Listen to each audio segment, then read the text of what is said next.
Stay focused on your goals, your peace, and your happiness. Don't waste your time on anything that doesn't contribute on your growth. अगरबत्ती सारखं आपल्याला आपलं life जगता आलं पाहिजे.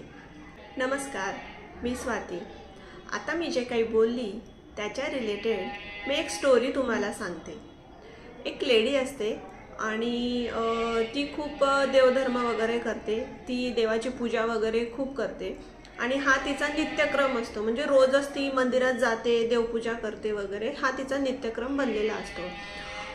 मग एक दिवस ती पंडितजीला म्हणते की पंडितजी, गुरुजी, मला ना हे इथं असं काही आवडत नाही आहे. हे जे लोक येतात इकडे देवाच्या नावाने येतात, म्हणजे देवपूजा करण्यासाठी, मंदिरात देवाला भेटण्यासाठी आपण जातो, देवाची पूजा करण्यासाठी आपण जातो. तर इथं लोक येतात पण ते देवाची पूजा न करता कुठे सेल्फी काढत असतात किंवा देवाबरोबर मंदिरासोबत फोटो काढत असतात. तर ह्या गोष्टी काही मला आवडत नाही आहे असं ती गुरुजींना सांगते. तर तेव्हा गुरुजी तिला म्हणतात की ठीक आहे, याचं उत्तर मी तुला उद्या देईन. तर उद्या तुला येताना काय करायचं आहे, एक तांब्या घ्यायचा आहे, लोटा घ्यायचा आहे. त्या लोट्यामध्ये तुला पाणी भरून आणायचं आहे आणि ते पाणी भरून आणल्यानंतर हे जे मंदिर आहे ह्या मंदिराला तुला 3 फेऱ्या मारायच्या आहेत आणि मग तू माझ्याकडे ये असं तिला गुरुजी सांगतात. मग ती घरी जाते. ती जी महिला होती ती घरी जाते. घरी गेल्यानंतर ती दुसऱ्या दिवसाने जसं सांगितलंय पंडितजींनी, गुरुजींनी, त्या पद्धतीने ती येते. तांब्याचा लोटा घेऊन येते आणि त्यानंतर ती भरलेला लोटा घेऊन ती जाऊन त्या मंदिराला फेऱ्या मारते. 3 फेऱ्या मारते. 3 फेऱ्या मारून झाल्यानंतर ती परत गुरुजींजवळ येते आणि मग गुरुजींना सांगते की मी हे केलं असं. तर मग गुरुजी तिला म्हणतात की आज तुला कोणी दिसलं का की कोणी फोटो काढतंय किंवा कोणी गॉसिपिंग करतं आहे किंवा कोणी सेल्फी काढतं आहे, असं कोणी तुला दिसलं का असं गुरुजी तिला विचारतात. मग ती गुरुजींना म्हणते की नाही गुरुजी, आज माझं लक्ष त्यांच्याकडे होतच नाही, मला असं कोणी दिसलंच नाही. कारण की माझं लक्ष त्यांच्याकडे नव्हतं. माझं लक्ष होतं फक्त याच्यावर की ह्या तांब्यातलं जे पाणी आहे ना ते सांडायला नाही पाहिजे असं. ते तसेचं तसं भरलेलं तुमच्यापर्यंत मला घेऊन यायचं होतं. तर माझं लक्ष जे होतं ते या लोट्यावर होतं, ह्या तांब्यावर होतं असं तिने गुरुजींना उत्तर दिलं.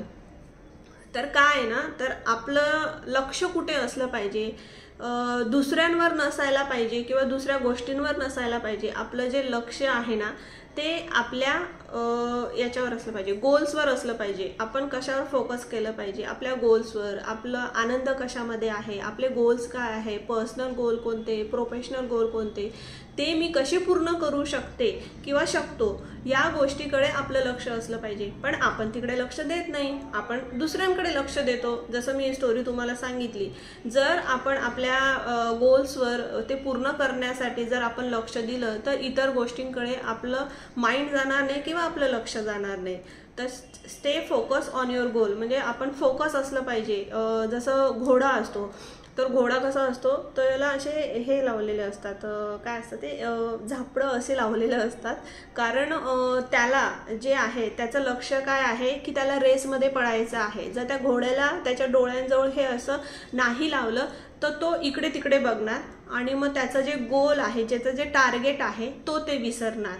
म्हणजे तिकडे तो जाणार, इकडे तिकडे त्याचं लक्ष गेलं की तो तिकडे तिकडे पळणार. म्हणून त्याला ते डोळ्याच्या बाजूला अशी ते झापडं लावलेली असतात, ज्याच्याने तो घोडा सरळ दिशेने किंवा सरळ रांगेमध्ये तो पळेल असं. तर आपणही अशीच झापडं लावली पाहिजेत. आजूबाजूला काय चाललंय मला याच्याशी काही घेणे देणे नाहीये. माझं लक्ष काय आहे की माझं गोल काय आहे, माझं प्रोफेशनल गोल किंवा पर्सनल गोल जे काही आहे ते पूर्ण करण्यामध्ये माझं लक्ष हे असलं पाहिजे. तर आपलं जीवन जे आहे ना ते अगरबत्तीसारखं असलं पाहिजे. सगळीकडे असा सुगंध हा दरवळत असला पाहिजे.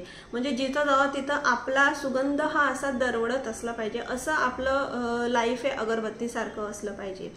कोशिश करने वालों के हाथ में उतना ही आता है जितना नाकामयाब लोग छोड़ देते हैं.